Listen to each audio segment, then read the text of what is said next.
আমি এই মুহূর্তে আছি আমাদের আনন্দপুর ইউনিয়ন চন্দন বিয়া আস্ত্রকাণ্ডে এই খালাটাকে আমি একটা ভিডিও করছিলাম। আসলে খালাটার স্বামীও নাই এবং কি ছেলে সন্তানও নাই, একটা মেয়ে আছে। মেয়ে সব মেজিক জামাই সব আস্ত্রকাণ্ডে থাকে। এই খালার আসলে এই খালার জন্য এক বারণ প্রবাসী 1000 টাকা দিছে। আসলে আপনাদের কাছে আরো আমি একটু অনুরোধ করতেছি যেন একটু সাহায্য সহযোগিতা করেন। ওনার আসলে চিকিৎসা চলতেছে না, পাগুলা দিন দিন ভুলে যাবে, টাকার জন্য চিকিৎসা করতে পারতেছে না, গরিব মানুষ অসহায় এবং কি তার ছেলে সন্তানও নাই, তার স্বামীও নাই, তার একটা মেয়ে আছে, মেয়ের জামাইকে নিয়ে আশ্রয়কেন্দ্রে থাকে। তো আপনাদের কাছে অনুরোধ করতেছি একটু সাহায্য সহযোগিতা করেন খালার জন্য, আর ভিডিওটা বেশি বেশি করে শেয়ার করে দিয়েন।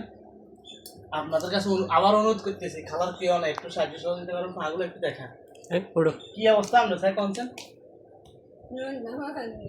হ্যাঁ না তো যাক, খালার জন্য যে ধরেন টাকা বললাম, তো যাক যে বারণ হওয়াসী দিছে, ধন্যবাদ তাকে 1000 টাকা দিছে। আপনি আপনাদের কাছে আবারও বলতেছি একটু সাহায্য সহযোগিতা চাই, যে যা পারেন দিয়েন। ওকে, আসসালামু আলাইকুম।